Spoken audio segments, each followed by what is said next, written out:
Perkenalkan, kami dari kelompok 9 yang beranggotakan 3 orang. Yang pertama ada Dahnan Sabari dengan NIM 1914064.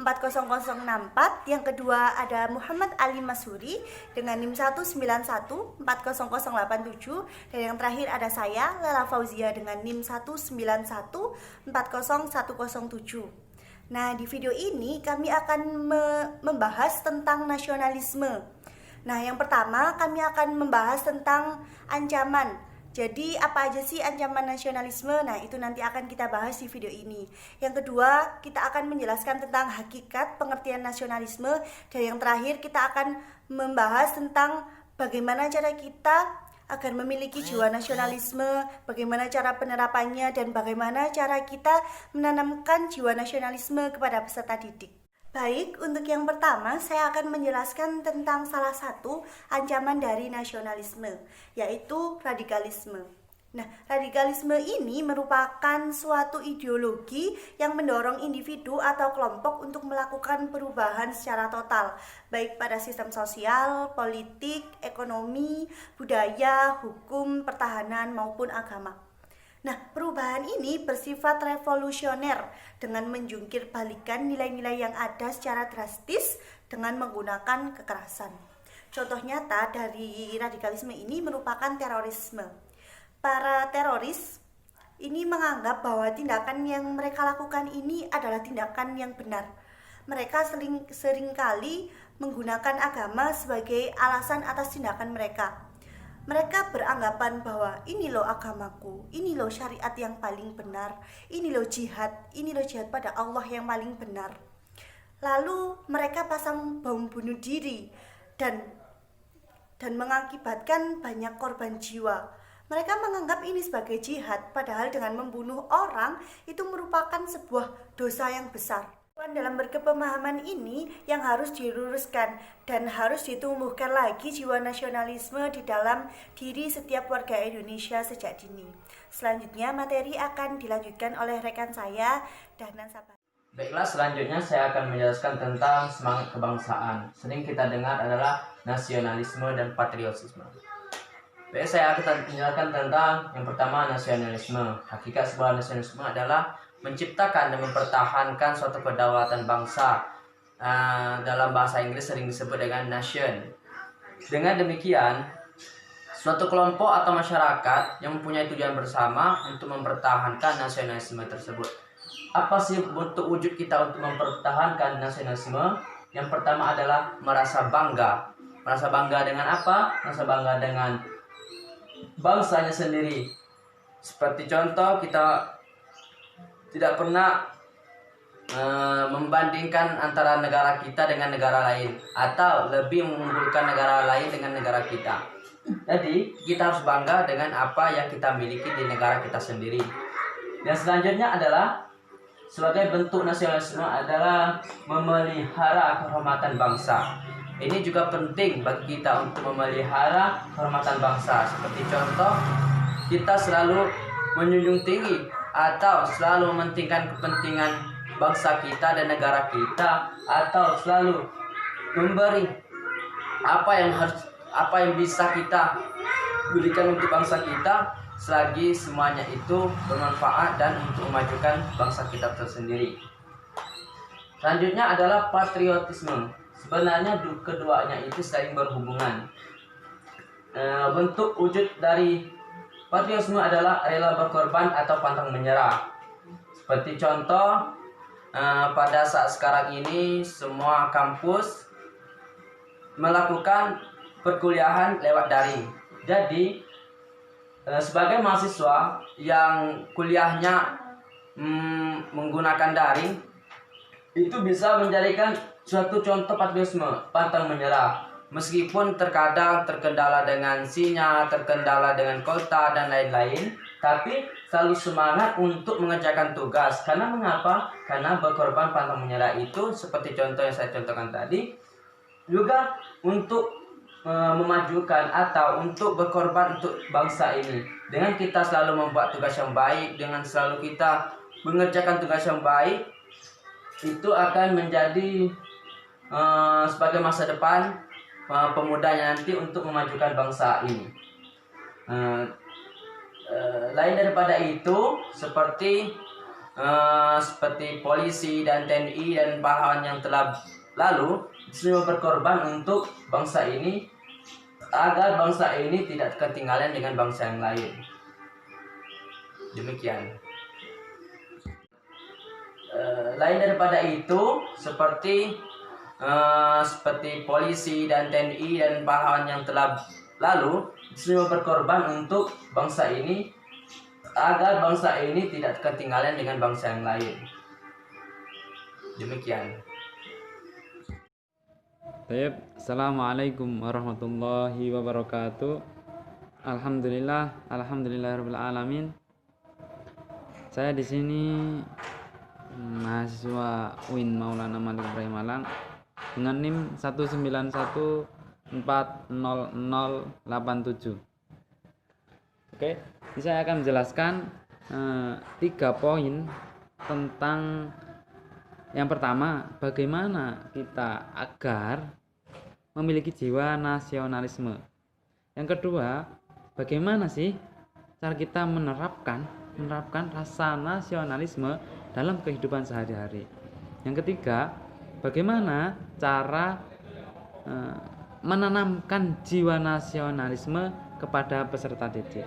Oke, kita masuk poin pertama.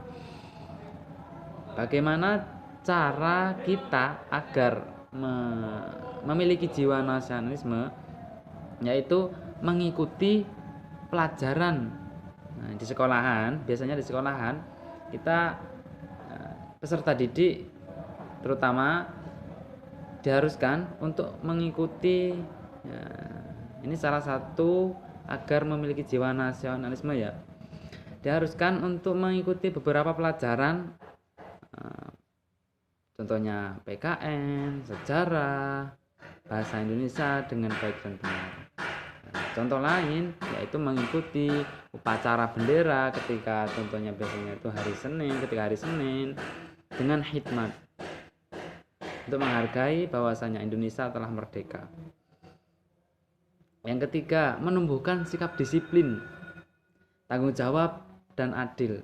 Ketika kita mendapatkan kegiatan, kita mempunyai kegiatan, kita memiliki aktivitas, kita harus bisa mengatur waktu, yaitu dengan cara disiplin.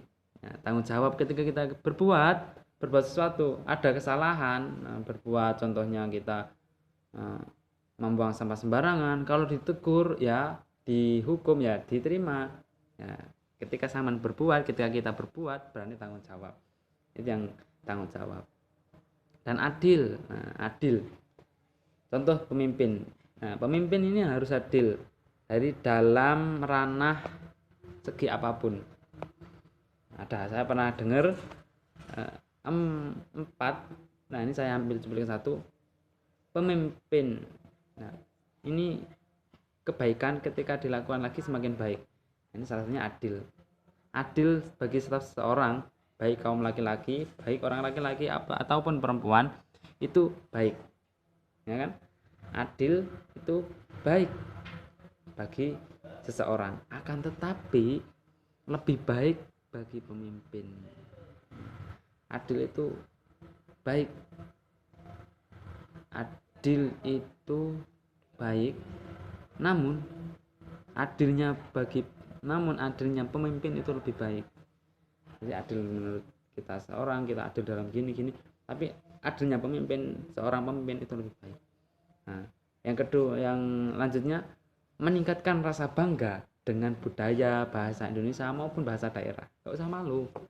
Oke, yang kedua, ini poin kedua. Ini tadi penjelasan poin pertama. Yang kedua, bagaimana cara kita menerapkan rasa nasionalisme dalam kehidupan sehari-hari, yaitu cintai produk Indonesia. Yang kedua, ikuti upacara.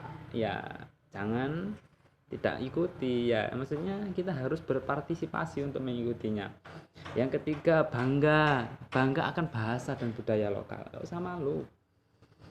Yang keempat, mengharumkan nama negara. Jangan dicemari nama Indonesia. Ketika sampean atau saya ke luar negeri, jangan cemarkan nama baik kita, nama baik Indonesia Raya kita, ya, nama baik negara kita. Nah, yang kelima, mengamalkan Pancasila, dan banyak lagi contohnya.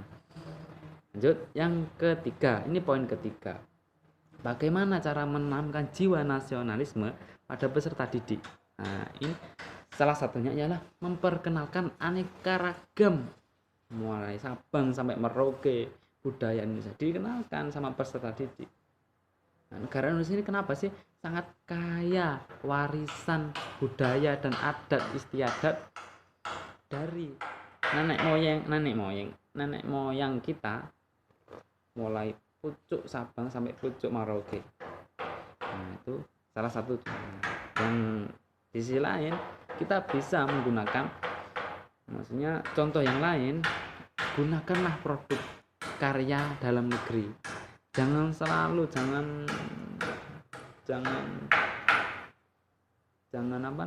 tidak pede, maksudnya jangan malu pakai produk dalam negeri. Jangan salah terus pakai luar negeri lebih murah, jangan, ya. Boleh, akan tapi harus bisa dibatasi. Kenapa sih? Ini untuk menanamkan jiwa nasionalisme kepada peserta didik. Kita ajarkan untuk apa? Untuk sedikit demi sedikit bangga dengan produk karya dalam negeri. Lanjut, memperkenalkan sejarah Indonesia. Ya, kita punya peserta didik dikenalkan sejarahnya Soekarno, sejarah para pengarang lagu Indonesia Raya, pengarang, mereka sejarah, ya, sejarah para pahlawan dikenalkan, sejarah kebudayaan Indonesia, sejarah Islam masuknya ke Indonesia, sejarah agama lain, ya, banyak.